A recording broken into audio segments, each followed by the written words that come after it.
All right. Welcome back, everybody, to Surviving Hollywood Podcast. My name's Austin. My name is Aaron. And I'm Johnny Ray Diaz.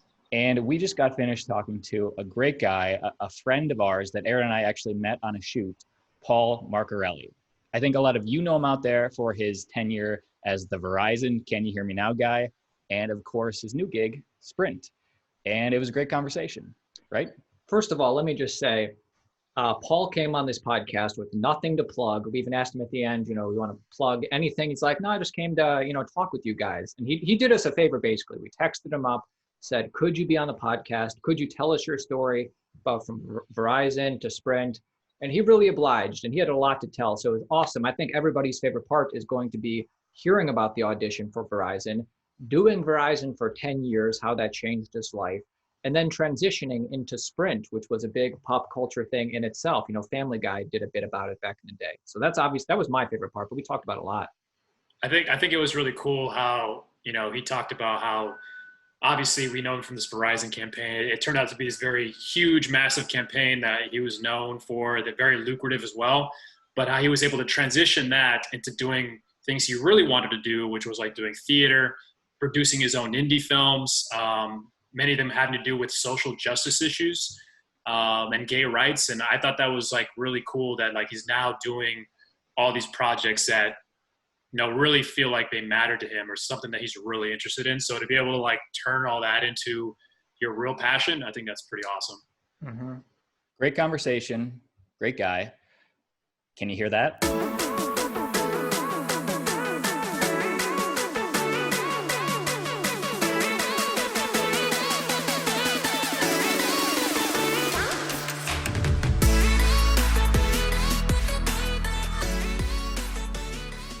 So you filmed a Sprint commercial from home? Yeah, I don't know if I'm allowed to say that or not, but I think people we Sprint. Yeah, I mean, I think everyone, everyone's trying to figure out how to do it so that it doesn't sound, they all kind of sound the same right now. Yes. Yeah. And it's, I guess this is, I don't want to say the word unprecedented because I think it's been overused, but, everyone is, I don't think anyone in our lifetime, has experienced something like this. And so everyone's trying to figure it out and strike the right tone. And I do think that it, you don't want to make someone cringe. You don't want to look like you're trying to sell while, 3.8 million people today, I think the numbers were filed for unemployment. Damn. Yeah, everybody. So, are you selling to people? Are you, sort of continuing to foster a relationship between the brand and people and customers? Or what exactly, or what service can you offer someone right now? It's tough. Right. So I think it's a weird time and people are trying to figure it out. But they all, no, I have no idea. I have absolutely no idea. And in fact, germane to this conversation that we're having, I really don't know what I have to offer, considering, I haven't left my house in 6 weeks, and we're all in this sort of state of despair and cycling in and out of stages of grief for the life that we're leaving behind, and trying to find meaning in what we do. And then on the other side of it, the only thing that's gotten most people through is that, at 7 o'clock, they know they can watch something that will make them feel something or feel connected, or, that they can watch as a pod or a family or a group. I mean, we build our whole day around what we're going to watch at night. And that's because people like us made shit.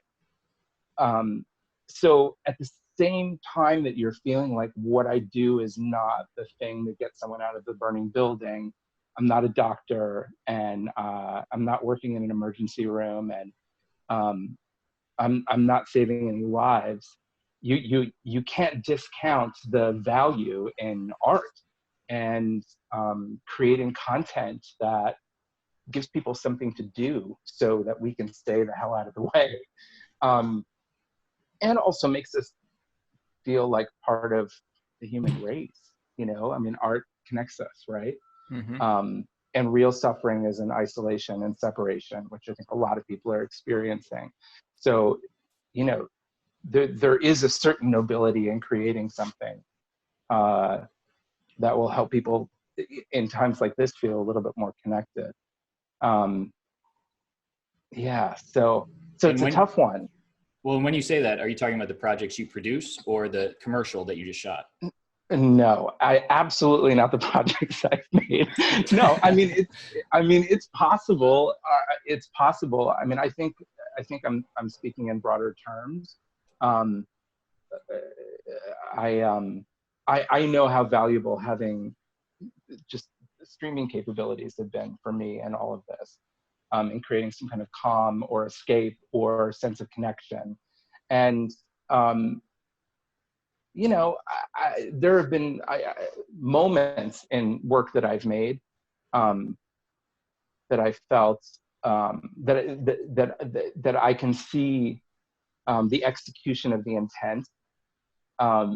But no, I don't think I have maybe nobody does, but I can't think of one thing in particular that I've made where I said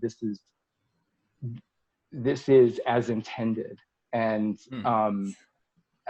but that's what keeps you trying to make new stuff, I guess. What's been your go-to? So you say that around 7 o'clock you guys are up planning something every evening. So what's been the go-to? Now that's the thing too. I mean, if I could show you the books that this camera are stacked on, this was the intent going into this lockdown. I have Dostoevsky, Heidegger, Marcel Proust. There's this Günter Grass book, Peeling the Onion, that I've been intending to read since I was 40 and I'm about to be 50. Wow. Maxims by La Rochefoucauld. I've got, let's see what else here. Nietzsche, of course. Wow, these are all heavy books. For the pandemic.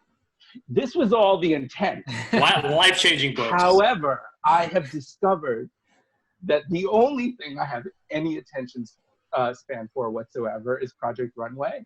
And so I started watching Project Runway from the beginning all over again. And now I'm watching seasons that I missed. And I do want to say that even though I had intentions to delve into things that were edifying and things that I had intended to learn and read about in this time, maybe there's something about Project Runway that speaks to process in a way, in a very sort of blatant way. I mean, it's about the creative process, and it's also like really pretty and sparkly and easy to watch. And I think that's just what my brain has, That's what you need right now. Yeah, you just need to decompress almost. Yeah, and I think that's a huge part of it. But also, I do think it's about process, and that's always been more interesting to me to discuss about the work that we all do. I'm much more interested in the process than I am in the product. The product brings nothing but pain. I mean, it's true, because even when you're accepting praise and compliment, it's the flip side of the coin of criticism and ridicule. It's the same thing. It activates the exact same ecosystem that you have to get away from if you want to be good at what you do. And so, in a way, I never trust a compliment. And I also think that, and anyway, I think they get in the way. My ego likes them, but I know what you mean. Never trust a compliment, No, don't. I always try and be nice. I mean, of course. I mean, it's the right thing to do. I'm very free with compliments. But in terms of my thing, like I don't even want my trainer at the gym to compliment me. We try to get away from that. We try to get away from that entirely. I don't need that kind of encouragement. Instead, you want your trainer to criticize you. That's what you want. Well, yeah, that's what I want. I want to be tortured by my trainer. No, I don't want criticism either, obviously. Right. I mean, I think they're, like I said, I think they're pretty much, they're conjoined twin, criticism and compliments. Just like Austin and I.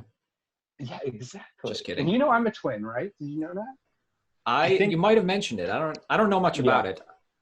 Yeah. Does he look just like you? He looks nothing like me. All right.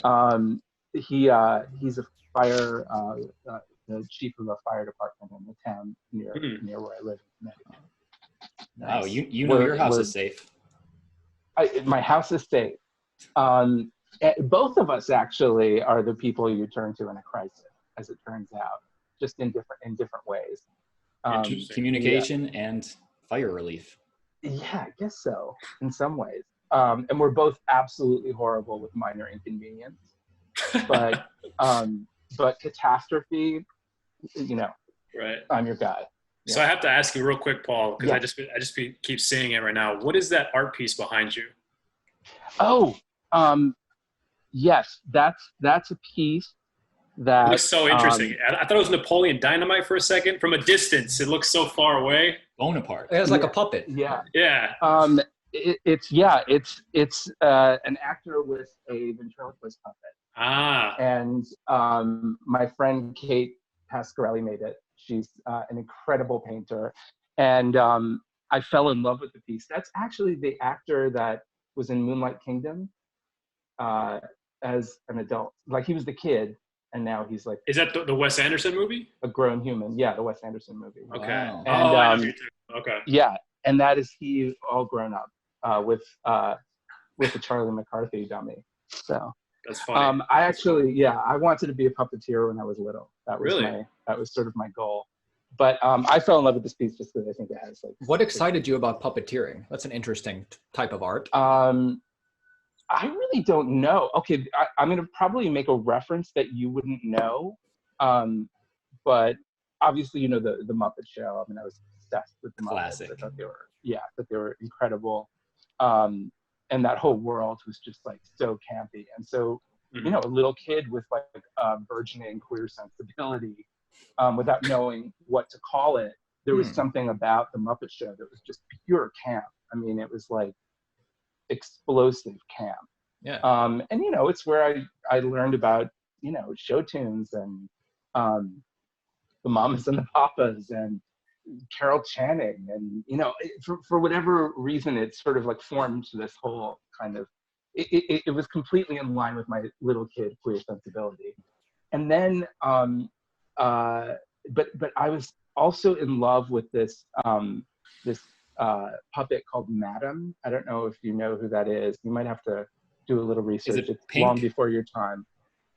She was this sort of fabulous kind of grand dame of a puppet, and God forgive me, but I've forgotten the puppeteer's name. He died of AIDS very early. And Wayland Flowers. Wait, oh my God, did you know that, or did you just look that up? Well done. But she's in the Smithsonian now, and she actually outed me, ironically enough. When I was obsessed with her when I was little. So, by second grade, she was already outing me without my knowing it.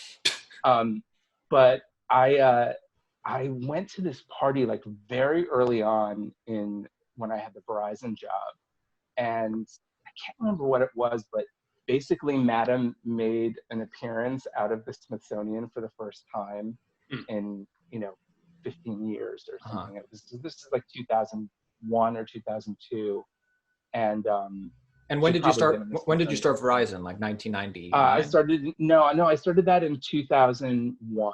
I started working with them in 2001. Okay. I think it kind of officially ended like around 2014. I told you this when we were on set with you, but like those commercials, part of our childhood, those are iconic commercials. Those are great. Yeah. Really? Well, Yeah. that's very nice of you to say. Thank you. Yeah, of course. I mean, there were certainly a lot of them, and I Just think take the that was compliment, part okay? Yeah, sure enough. Can't trust it. I mean, certainly there were a lot of them, and I think that's a huge part of it. I mean, I've always thought that, you know, you could make people have made pet rocks a thing. You know what I mean? If you're willing to put enough money behind it and expose it enough, it will become known. And Yeah. But how did she out you? Say that again. But how did she? How did she? Out you? She. So there was Madam was at this event, and I completely fanboyed on Madam, and ended up somehow or another in the back pages of HX, which at the time was like a gay weekly entertainment magazine in New York, and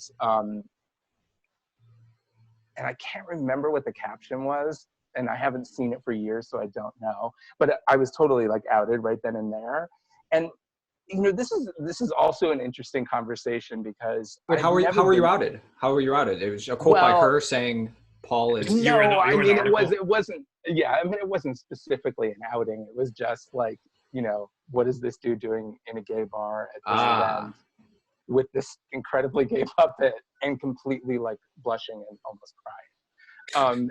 And listen, I've never been in the closet per se. I've always been an out actor, but I definitely got this sense. Okay, let me put this in perspective. Ellen DeGeneres lost her career in the 90s and didn't really her talk show didn't take off until like 2003 or 2004. So there is this kind of like no man's land period where people were like, yeah, you basically won't get a job. And so I never went in the closet, but this character that I played specifically for Verizon had no persona had no public persona. He was essentially this cartoon character, right? Correct me if I'm wrong, but Verizon specifically told you, we don't want you telling people your name. We don't want you telling people your orientation. Is that? Well, no. I mean, I think they were really married to the idea that there would be nothing about a public persona of the actor playing this character that would be public. And I think that was just for the purpose of maintaining the messaging control and the integrity of this character that they were creating. And so I don't think there was anything nefarious in it. I think it was just interesting, and it was counter to what most actors do to create a living for themselves, which is they go out and promote themselves. So they do interviews, and they invite people into their home, and they do like architectural digest pieces, and they go on talk shows. And now, of course, everyone has an online presence of one kind or another. And so it was more like they wanted social media presence. So they wanted to keep the character more like a mystery, sort of. Right? I don't even think that was the intention. I think it was just the only time they wanted people to see him is when they were controlling the message. I see. And the whole concept behind the campaign was that he was just relentlessly working on improving this network quality, and that was all he did.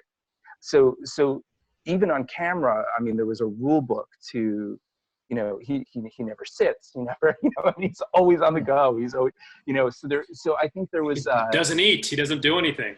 Exactly. He never ate ever. Yeah.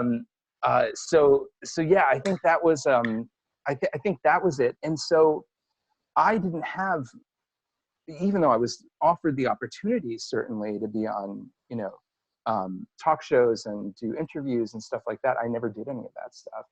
But because you knew they'd say no, because you knew they'd have. Well, because it just wasn't part of it. It was absolutely I was being paid, that this was my job, and you don't want to blow that as an actor who's got a good gig. No, of course not. Of course not. And I wanted to keep my job. I wanted to stay employed, and I didn't want to disappoint anyone. I wanted to do a good job, and I was like, well, for a while, I was like, that's okay, because I thought it was going to end every year. And it Like just how kept many going. years? How many years did you do at Verizon? Well, I mean, I worked actively with them for 10 years. Damn. And I was on the whole, yeah. So yeah, well, I mean, it was about 200 days a year. And that's really steady work, especially for an actor. It's really steady work for an actor. I mean, it's an amazing gig. And I wasn't raised with money. My parents were school teachers, and you know, I had, you know, lived in New York. I was going to say struggled, but I never really struggled. I lived in New York with roommates, and I, you know, took any kind of job I could get. And, you know, by the mid to late 90s, I started making money in commercials, and that sort of supported the work that I wanted to do in theater. And I had a little nonprofit theater company, and I did work with my friends through that theater company, and that was really what I was focusing on. But yeah, the opportunity to have health insurance through a union, right, and to have money coming, I mean, it was incredible. It was and amazing. To be iconic. And, I mean, you're an iconic figure too. Well, for the ego. Just for the ego.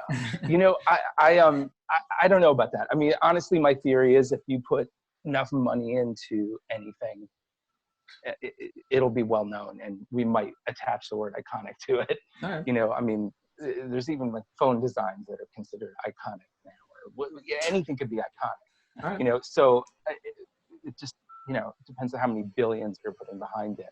And also, I do think it was the right campaign at the right time, and it was the right, I do think it was the right person in the right job at the right time.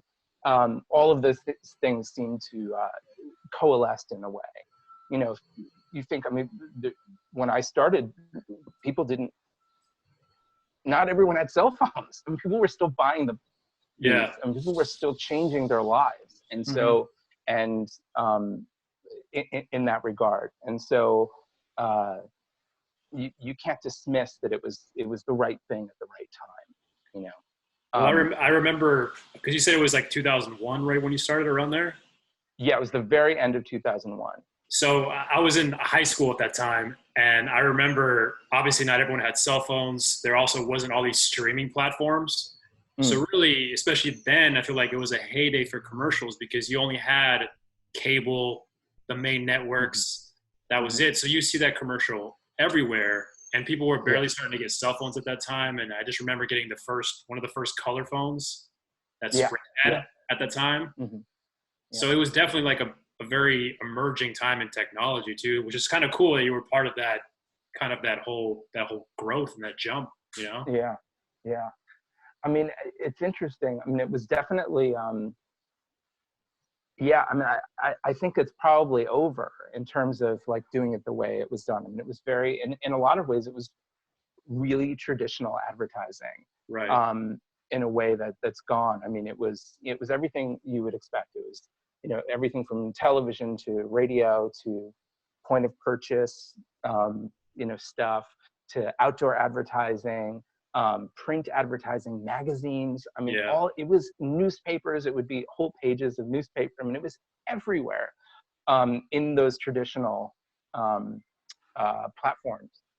So it's definitely different now. It's more diffuse, and you know, if I go in for a day of work, I'm not shooting one commercial, like I'm shooting, you know, 15 different versions of a similar message that are specifically geared towards all these specific platforms and their time restraints, the aspect ratios, everything that's different. You know, this is commercials for a phone. It's going to be 15 seconds. This is going to be for TV. It's going to be, you know. Yeah. And that never existed before. I mean, that's it's a very different thing. Did you ever know when you first got this campaign that it was going to be so big? Probably by year 5. No. What's that? By year 5, maybe he assumed it was pretty big. Yeah. Right. Yeah. But initially. I mean, initially, I mean, when, you know, I went in for an audition, and then what was that like? Tell us about that. I mean, you know, it hadn't been revealed that it was a campaign, so nobody, not even my agent, knew it was a campaign. And you know, there was just one line in the initial campaign, and so I went in and they just kind of had me walking back and forth. I think I had, if I'm not mistaken, I had a whiteboard eraser that I was using as a cell phone, and I just had to sort of like walk around the space and say the line over and over and over again.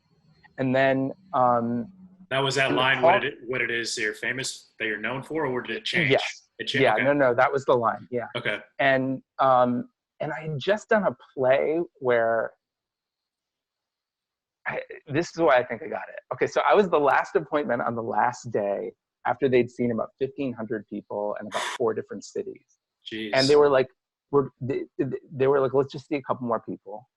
And I think I was the last appointment on that last day. And for whatever reason, I think there are a lot of variables and criteria that, that surround something like this. And there are a lot of people that have to agree. And then there's test marketing and all of that stuff. But it was, for whatever reason, I think I checked more boxes than the person before me. And so I think that was a huge part of it.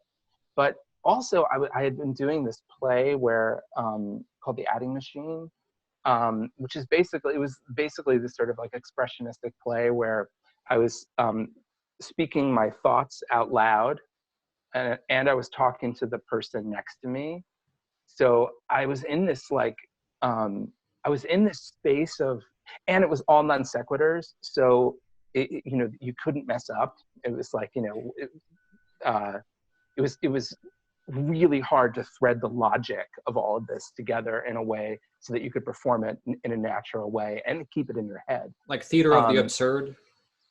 Yeah, it actually is I think it's expressionistic, technically speaking. It was written in the 20s in the US by Elmer Rice. And it has surrealistic aspects, but it's really more expressionistic. But the upshot is that I had this really intense scene that I had worked on all summer for this theater festival in September, August or September. It was right before 9/11, actually.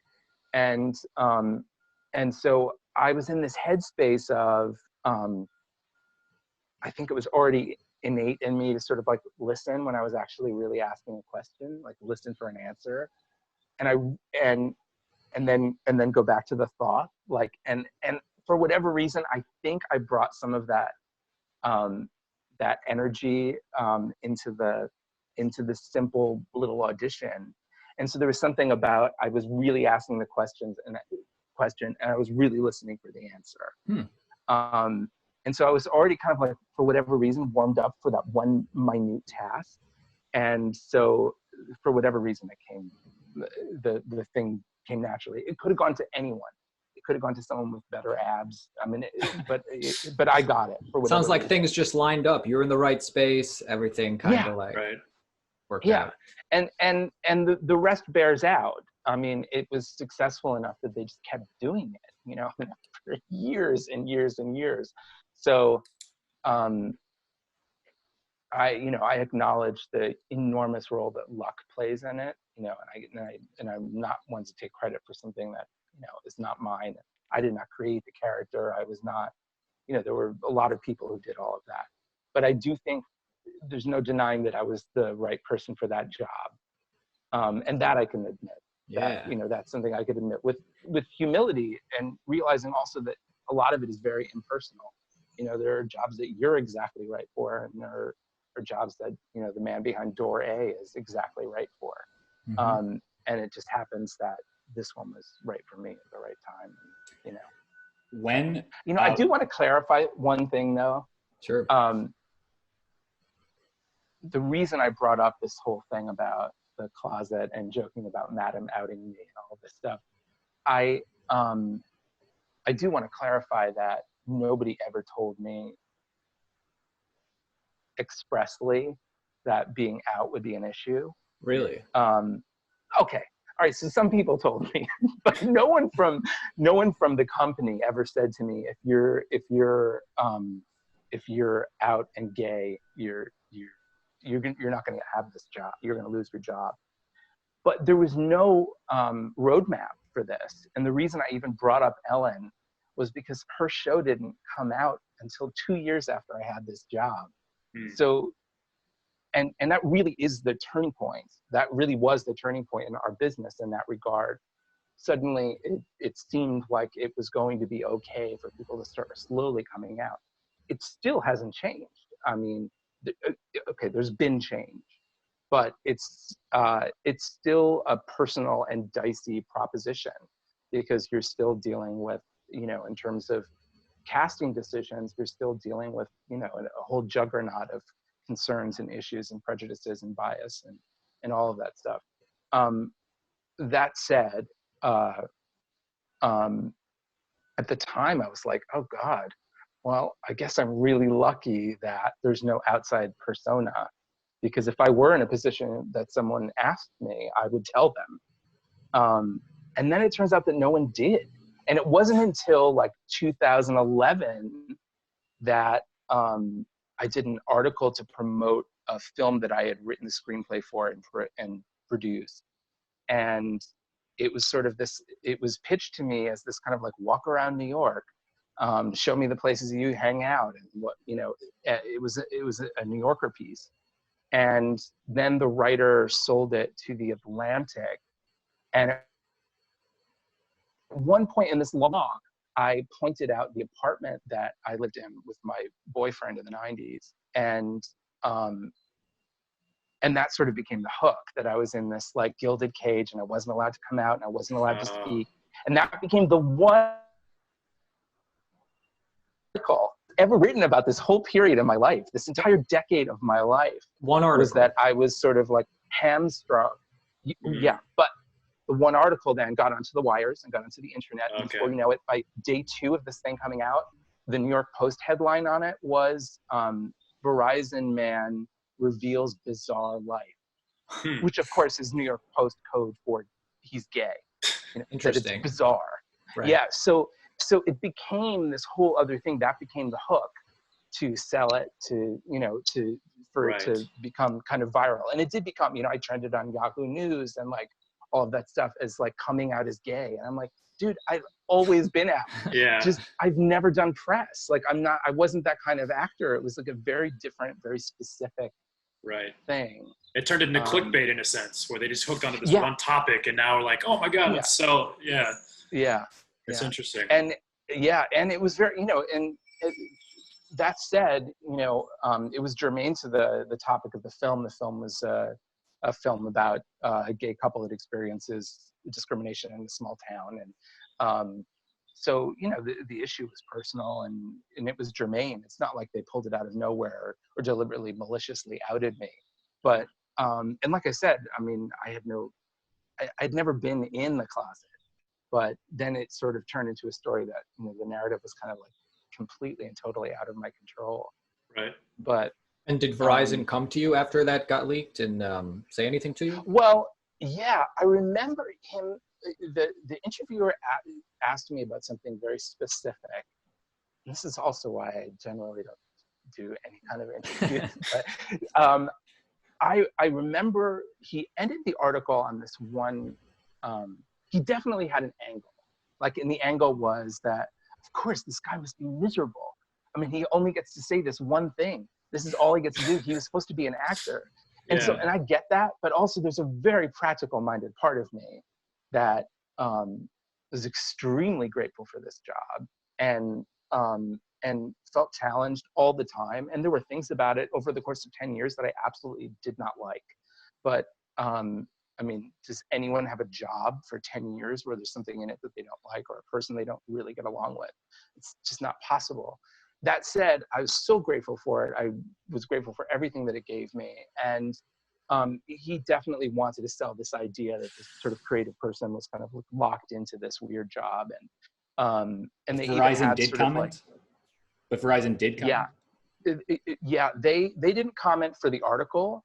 But I had permission, certainly, to promote my own work outside of the Verizon job. So I didn't do anything technically that was against our agreement. But the last thing I said in the interview was, we were talking about this issue, the idea of being in the closet. And, you know, and I was talking about the feeling of when I was a kid and being in the closet. And I was like, I'm glad that period of my life is over. And he used it in the context of, I'm glad the Verizon period of my life is over. Ooh. And so naturally, it created this sort of like feeling of like, what? Why are you saying that? Like, And you were still with Verizon at that point, or? Yeah, I was still totally under contract, and continued to be so for a couple of years thereafter. But I was able to explain myself whether or not they believed me. Well, they kept you around for a few more years, so I guess they were okay with it. Well, they're like, no, we can't get rid of him. He'll go to the news. I know, right? Yeah, exactly.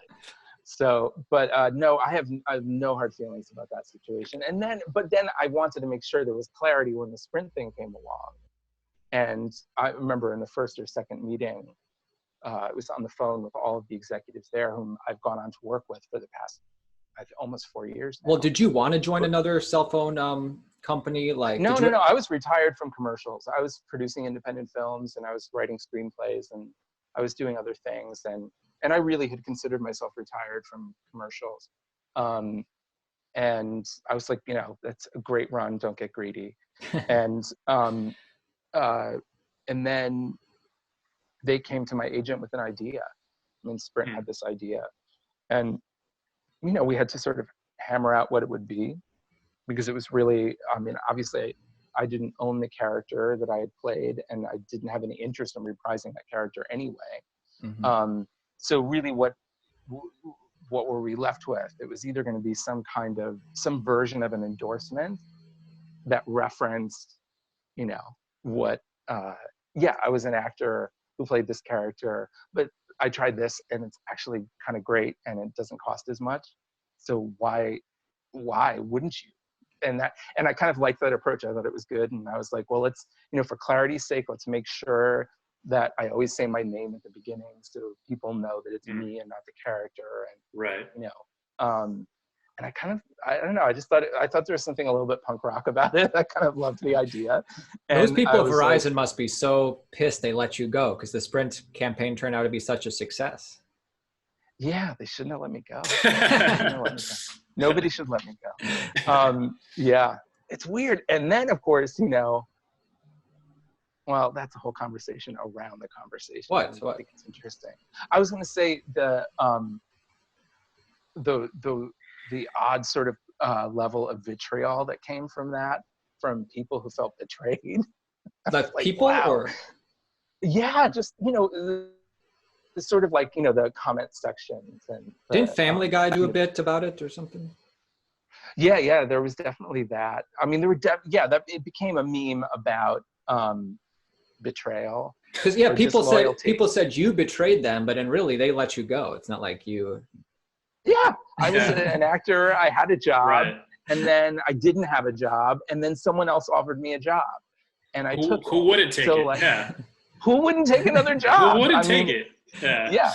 So to me, it just seems silly. But I also think that part of it is that we suspend our disbelief when we watch something on TV, or we watch a play, or we watch a movie, and I think it's sort of natural to be resentful when someone pulls the curtain back and reveals the man behind the curtain. We fall in love with these characters, or we connect with these characters, or we buy something because of these characters. And then if it's revealed to the viewer that there's a machination behind all of that, it's sort of, it gets rid of the suspension of disbelief. And I think, we naturally have a response to it. And because now we respond to everything on our phones, like on Twitter or whatever, you can say something horrible or nasty, or, And it's all instantaneous. Like, it's just right immediately. Yeah. However you're feeling in that moment without even thinking it through, you're just, there it is. Yeah. Yeah. It's pure id. Yeah. So when you were doing this campaign, obviously it was really large. I was just kind of curious, did it help or hinder your other acting career, like your film and TV acting career were you only focused on commercials at the time? Yeah, I mean, when the Verizon thing happened, I mean, commercials had always been sort of like a side game. They were the side game that paid for my life. Sure. And they, you know, and I had health insurance, you know, which I had maintained from the very first commercial I ever did. And so that was all really important to me. Security is important to me. I love commercials. I mean, it's you make some money and you show up and you have some fun doing a commercial. Yeah, exactly. And that was great because I could do this other stuff. Like I was making theater with my friends, and yeah, I guess it could be argued that that would have been the time, because I was just turning 30, and it might have been the time where sort of like I could have taken a legit turn in my career, and people were coming to see what I did, and it could be argued that that would have been the time to get, you know, to say, you know, I'll maybe don't do a bunch of commercials right now. Maybe what you should be doing is focusing on legitimate work. But I always just thought, I don't know, this is the job I have, and I'll worry about the next job when I get the next job. And it just happened that it kept going. So yeah, I mean, I ended up having, you know, a really good, legit agent that were really fired up about working with me. And, but they were hamstrung too. I mean, the way things work, you know, specifically in New York at the time, it's like, if you were going to do a day on Law and Order, which every New York actor did, you had to clear out about 10 days, you know. And with the commercial contract that I had and the schedule that I was on, it wasn't ever possible to do that.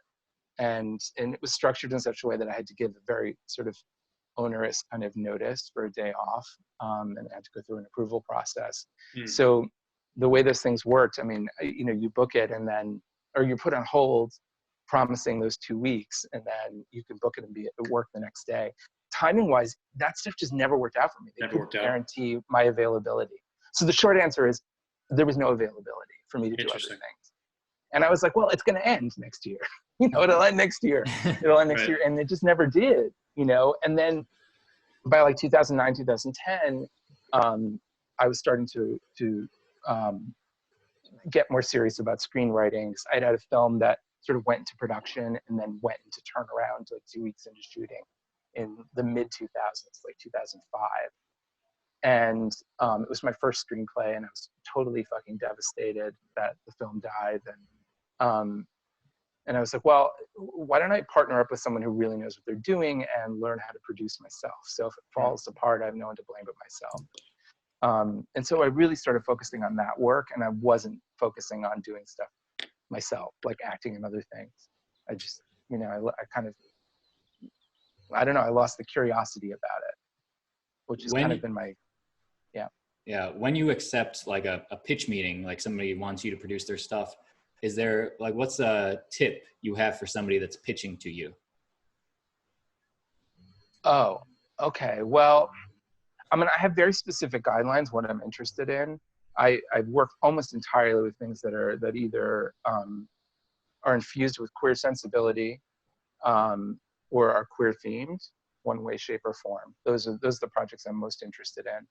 Or it's someone that I've been collaborating with since like the 90s, you know what I mean? So, but what I really look for, if I'm gonna either put financial support into something or work on something as a producer, the work that I tend to support is no one above the line is getting paid. Like they're doing this work because it's either they want to create a calling card, they really believe in the work, it's a labor of love. It has to be made. It's got a burning need. So those are the projects that I'm interested in. Aren't there SAG minimums? Don't they have to get paid minimum? Yeah, but he's just saying. Well, I mean above the line. I mean like the producers and the people who are making. Oh, my bad. Are either going to seriously defer any kind of payment until. Right. Investors are paid back and that sort of thing. Right. Yeah. Oh, wow. You just went for a while. That's cool. Yeah. Is it gone for good? Okay, we're back. We're good. So yeah, so those are the ones. I mean, basically it's like I want sort of scrappy downtown theater, but in film. And I want to be, you know, I want to have some kind of. I think your mic fell. I don't know if you. Oh no, is it all gone? Yeah. It's hanging down here now. Do you have a lavalier? No. Oh, that's good. Oh, God damn it. Oh, okay. It's all good. I made a mistake. I don't know how to make it non-vertical. Wait. That's okay. Oh, there it goes. Oh, you just had it. Yeah. And we lost still Paul. there. I think we got the audio. You can hear me okay? Yeah, we can hear you. You just wanted me to say the line. All right, I can't see myself anymore, so I'm just trusting that. We can't see you either. Yeah. Oh. You might have turned the video off. Yeah. All right, how do I change that? Paul could probably like log off and get on in this. Okay, Oh, there he goes. I'm back. So Nice. Paul's For only better or interested in worse. straight art, only something that speaks to him. And no, this isn't he's interested in just hardcore art. Yeah, but not even necessarily. I mean, it can be for whatever reason. I mean, it could be. No, I don't know if it needs to be straight art, but it needs to speak to me. I need to care about it. Yeah, you care about what do you call it, like Stories. gay rights, and that's what speaks to you. That's Social issues for the social most issues. Yeah. So that's what interests me. And if I'm really curious about it, I've always sort of like followed my curiosity. Like that's kind of, dreams are for the bedroom. I don't have big dreams. I never did. But I knew there were things that I was curious about and I wanted to pursue, and I wanted the opportunity to pursue them. And that's kind of what I've followed. That's been sort of like the guiding principle. Now, I saw that you also produced a documentary called "I Am Divine." Well, I didn't produce that. It? I came on as, I was like a co-executive producer or something like that. Okay. And basically, it's a filmmaker named Jeffrey Schwartz that I totally adore and believe in. And he does these great documentaries about, they're all either like about queer icons or somehow infused with queer sensibility. That's There's cool. one he's working on right now that had my name written all over it. And I think I might have been the first person in on this one. Interesting. And it's all about the time in which Gloria Swanson tried to get a musical made out of Sunset Boulevard right after she won her Oscar. So it's this period of time where this musical was created, long before there was ever, a Broadway musical for Sunset Boulevard. And so he's doing that film right now. But he did Tab Hunter Confidential and I Am Divine, which I was just so excited to. I wasn't sure if were you a Pink Flamingos fan? Oh yeah, I was a huge John Waters fan in every way. Adored Divine, and again, it's sort of like harking to like the things that kind of awakened my sensibility as a young person, and so I was just so excited to be part of that. And honestly, I gave money and support. I mean, that was all I did. Yeah. Do you have any projects coming up that you're working on right now? Yeah, I mean, it's such a, yes. I'm working on a series, a semi-autobiographical series, about your life, or? Yeah. Okay. It's basically about a struggling actor who's given an opportunity to play this role in a commercial that turns into this very long-term contract. And so it's semi-autobiographical. He basically is playing a customer service rep for a cable company, for a massive cable company. And it's all about sort of like figuring out how to live a life when the way you've seen yourself is supplanted by this sort of ubiquitous character persona that kind of takes over, and that's really what the show's about. It's a half-hour single camera comedy. You think and each season will represent 1 year. You think? It's kind of cool. Timothy Chalamet to play a young Paul, or who do you think? Oh, now you're just flattering. Or who do you think? I don't know. Yeah, who should play you in the movie of your life? Oh God, that's a tough one. No, I'm just going to try to flatter myself. So this is a terrible question. We want to hear it. Who better to play Paul? Yeah, but I mean, yeah, but who plays me in my 30s? I don't know. Or who plays me in my 20s? Yeah, I don't know. I don't know who that person is. I'll take the 20s. I'll take the 20s. Austin Arnold. Okay, good, done. All right. Yeah, and you can and you guys can play. I have my brother, so it makes perfect sense actually. As it turns out, you're gonna have to put on a little weight. Oh my God! Thank you. Okay, I'll play the less famous brother. That's fine.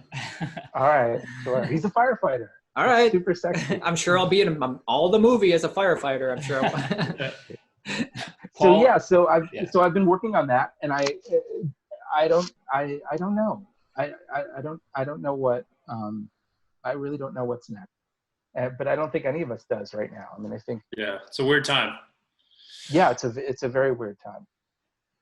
Have you ever met Flo? No, we have the same agent actually. Interesting. Never met. Guys got to team up. We've never met. Stephanie Courtney is her name. I think she's a genius. And I fell in love with her because she played the publicist on The Comeback, the Lisa Kudrow HBO show. Oh yeah, my parents really like that show. Thanks. And HBO's a hit. I just didn't watch it. Yeah, I would. They told me to watch it, but yeah, she. I'm sorry, I'm trying to get comfortable here. I remember she was in an episode of Mad Men too. I do remember that. Yeah, she was on the switchboard in Mad Men. Yeah. And she she played this sort of she played Juna's publicist on The Comeback, and I just thought this woman is genius. I think she's so great. And then I think she's incredible in these commercials. I absolutely love what they do with them. That's a long running campaign too. I mean, she's been at it for my God. Yeah, years and years and years. Yeah. Wait till she goes to State Farm, Yeah, she switches it up. But they have a really interesting way of doing it. Have you read about how they go about doing what they do? They have one production team and one director who does everything. Really? And I've never heard of that before. One director, that's crazy. One director, it's wild. And it's all planned out, and so they have. I think there's a great advantage to that because you understand the sort of style guide, you understand the rule book, and then you can play with it. You can do a million things. So there's no, the risks can be taken because we know what has to be inherent in the piece, and then you can really play. And I think if you have one consistent team, you get this opportunity to do all these different things. I kind of love what they do. I think it's entertainment. Yeah, me too.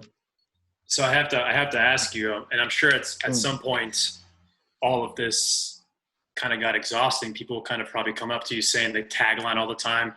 I read something on your IMDb saying that at some point at your grandma's funeral, somebody even said the tagline. Is that true? That's in my IMDb? IMDb, it says at your grandma's funeral, somebody said the tagline. Yeah. I mean, someone did. Wow, that's crazy to me. Why would they even say that? Why would they even say that? That doesn't make any sense. Crazy. No, it's really not.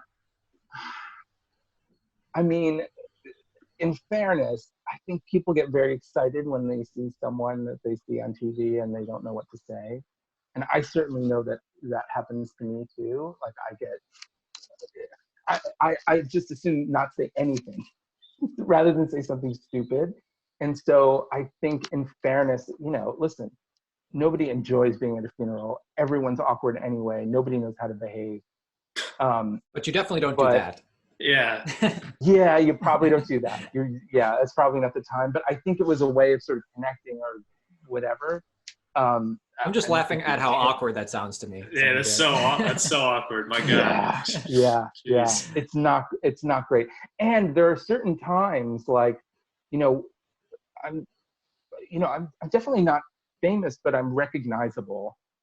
And there are a lot of times where you really, really, really, it's better not to be recognized. You know what I mean? Like funerals are a big one. Totally. Funerals and wakes. You'd really rather blend into the background, and weddings. too. Like, I mean, throughout my 30s, I was like 1,000 weddings. And you really, it's not your day. You know, it's Right. not your day at all. People want to take pictures with you instead of the bride and groom or whoever it might be. Yeah. You know, it's like, hey, Yeah. there's an important couple here getting married. Yeah. Right. But if you're about to miss a flight, it can be helpful. I'm dealing with some health and medical issues right now, and I'll pull any card I can pull at this point to make sure that if it can help, I'm going to use it. Yeah, of course. Let's put it that way. Yeah. I do. So where, generally you sort of gauge. And here's the other thing too. I think if you're on a TV show or if you're in a play or in films, someone could come up to you and say, I really loved that thing that you did. This was really amazing. This was very impactful to me. And this is the reason. And then you have a thing to talk about. With the commercial, it's really, or at least in my experience of it, it's really much more of a sort of Where's Waldo thing. Like, people are genuinely excited that they spotted you, but then there's nothing else to really say about it. Yeah. Right. You know what I mean? There's no conversation thereafter. So that That's funny. can be a little awkward. Yeah. But I will say, in person, I've only had one bad experience. Really? Where someone came up to me and was malicious. That all happened on Twitter. But for the most part, people have been absolutely lovely and really, really, really nice. What did they say? What did they say to you when they were? Come on, Johnny. Malicious. Come I mean, on, what was? dude. No, it was like. Want to know what happened? And Verizon's not that good, actually. It actually doesn't drop calls all the time. Well, it wasn't even about that. I was on a plane and I was sort of like you are. I've been traveling all day, making a connection. I was flying back to Hartford because I live in northwestern Connecticut, so I have to go through Hartford to get home. So everything is a connection. It's a small airport, and even the smallest flight takes all day because you have connections and whatever, and you're waiting around. And so it was a long day. It was maybe like 11 o'clock at night. I was getting back. I was groggy. I had worked for 3 days prior to that. So I was just getting out of my seat and standing up and stretching a little bit and taking my bag out of the overhead compartment. And all of a sudden I heard someone say, "You got a problem, buddy?" And I looked around because I was like, "Oh, someone's going to get in a fight." Seems like someone's about to get in a fight.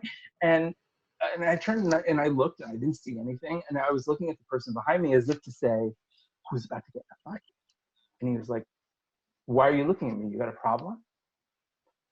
And I was like, "No, I didn't even, I'm sorry, I didn't even know I was looking at you." And I reached out to put my hand on his arm. He was standing right next to me. Like, "No, dude, I didn't even know I was looking at you. I was in my special place." And he just recoiled and he was like, "Now you're touching me, and that's just weird." Damn. So he came for me. It came out of nowhere. Jeez. And so I figured out what it was. I think my face has been has become such a drumbeat in our media landscape. And I'm generally so affable and smiley and agreeable and positive and trying to, helpful. Yes, all of those things, reliable. That I think when my face goes neutral, if I'm not giving you that, I think even on a subconscious level, even among friends and people that I relate with on a regular basis, if my face is serious or just blank, it comes across a little harsher than someone who's just walking down the street. Mm. Because the expectation behind it is that always got to be smiling and happy to see you. And that makes sense. Sense. There you are. Hi. Why would I say hi to someone I didn't even know was sitting behind me? Right. So the whole thing was so strange that there would have been that expectation there. I think that's what it is. I think, and that is in some ways the power of media. How did it resolve That even situation? on a subconscious level, it just stopped. I was like, dude, I traveled all day. I was, so I don't know what this is about. Yeah. Yeah, it was very strange. I've got to let my dog off the sofa. Okay. The pug? Yeah. Do you want to see him? Yeah. Yes. I remember we were on set with you and we were working with the pug and you were very in tune. You knew that the pug on set was overheating. And I asked you, how do you even know that? Yeah. You're like, I have pugs. Yeah. This is Oliver. Hey, Oliver, what's up, bud? Yeah. He's basically bionic. He's 16 or 16 and a half years old. Aww. Yeah. And he had a little surgery last year, so his head is just a little crooked, which I think makes him even more like an exotic flower. Yeah. He looks good, though. He does. He looks good for 16. Yeah, absolutely. Like 16 is great. He's half artificial, so. So where else should this conversation go? How can I be of service to your listeners? Oh, well, wow. We do really appreciate the time that you took to talk with us. And, I know you're a busy guy with, in this pandemic, so we're not going to keep you here all day. We're all so busy right now. But I remember one time, Aaron and I, for the commercial campaign that we did, we sent you a text because we said, hey, we have to do a personal appearance all day with the company. And just advice that you have, because I'm sure you've done this forever. And you sent us back like 2 paragraphs. You were really helpful. You were like really helpful and you knew exactly, like you had tons of experience. And you have went through a journey with your career that probably only you and Flo and the guy Kogeko have ever experienced. And we got a taste of that. Looking back, what advice or little insights have you picked up from a career of being a spokesperson / reoccurring commercial campaign guy that you can think of? I don't know. I mean, let's put it this way.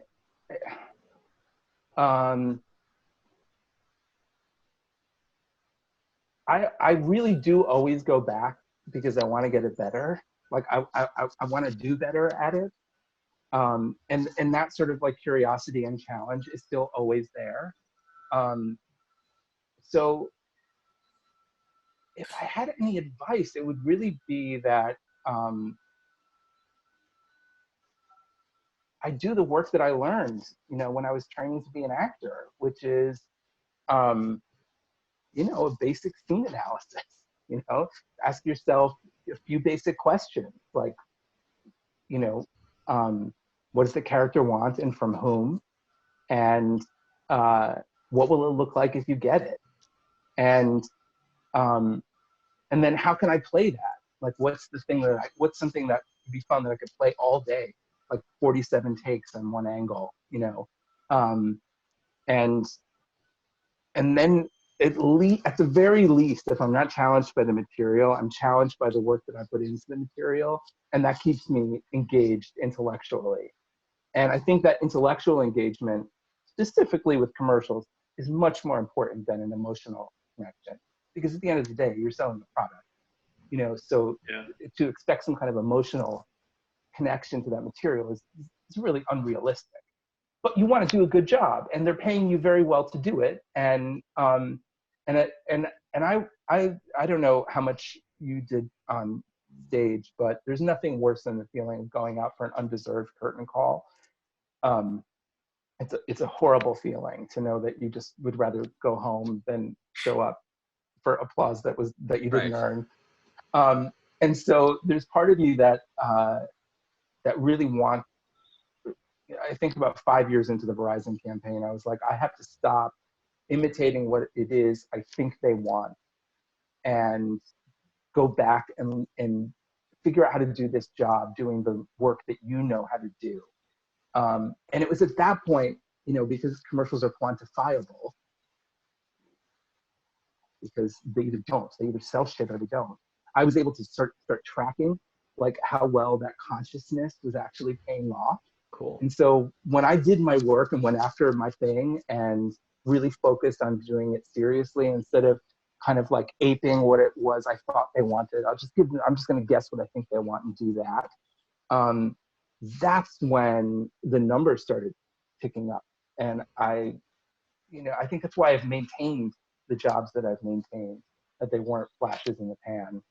I think part of it is that I do that you don't see, you know, because the rest of it's easy. I mean, it's just memorization, hard, and it's getting harder.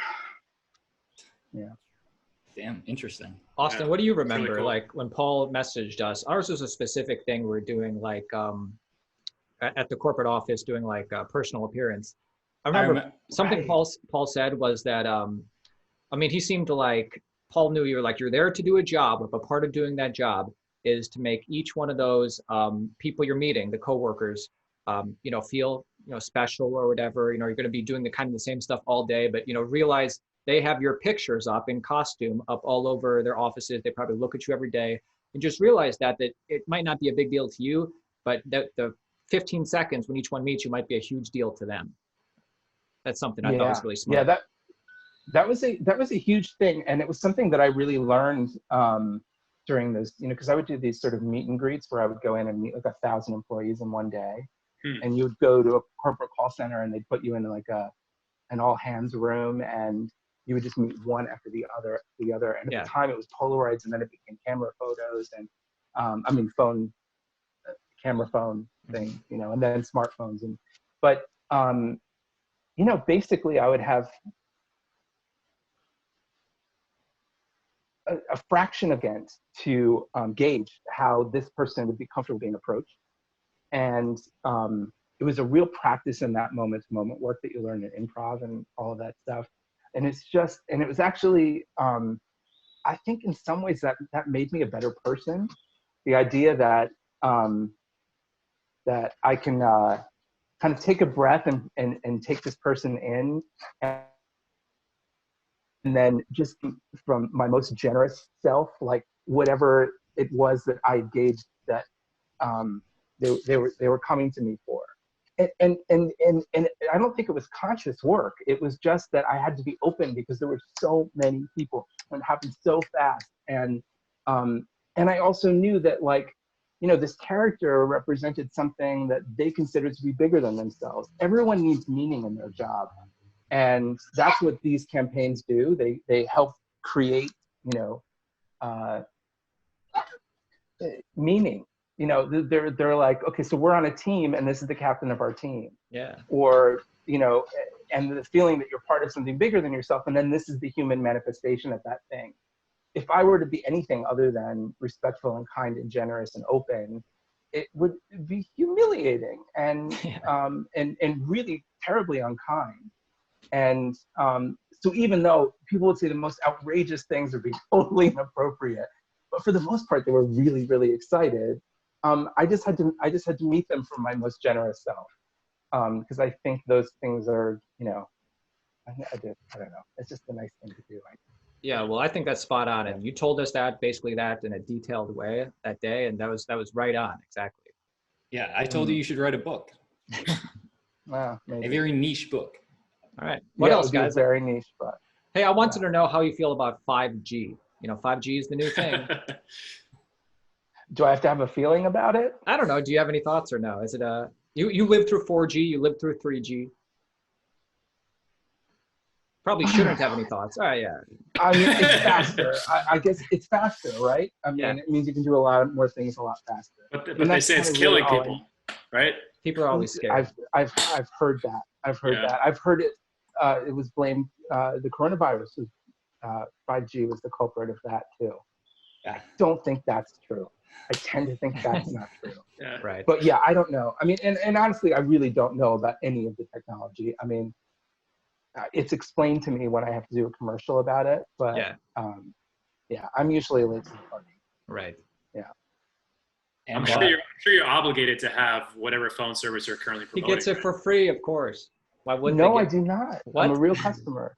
Really? No, I'm a real customer and I pay for it. I mean, now granted, I'm paid really well for the work I do. Sure. But I remember so people on set. It's not a hardship. The crew on set who had worked with Sprint, they said, some of them multiple times. I asked some of the crew, some of the higher ups in the crew, I can't remember, but they said, yeah, we get Sprint for free. Isn't that what they told us, Austin? Well, yeah, it's employees like the writers do, but I'm not a Sprint employee. Right. You know, and this was also really important to me. I was like, if I'm going to say that I switched, like I'm really going to a switch. Oh, that's cool. And I was like, and I should be a real customer. Otherwise, it's just, I'm not speaking from a true place. So yeah, I go into the store just like anybody, or I get things online. But I'm a real customer. I pay my bill. Well, Yeah, nice. And my final question is, after Verizon, but before Sprint, what phone plan did you have? Oh, I was still on Verizon. But I mean, out of sheer laziness, more than anything. I mean, I wouldn't have thought to switch it. It didn't dawn on me. I hadn't been given a compelling reason to switch. And I, and I had no bone to pick with them whatsoever. And I wouldn't have switched if someone hadn't asked me to. Right. Verizon works great. Yeah. Get out of here, Johnny. I don't have Verizon. I got T-Mobile. Sprint, dude. All right.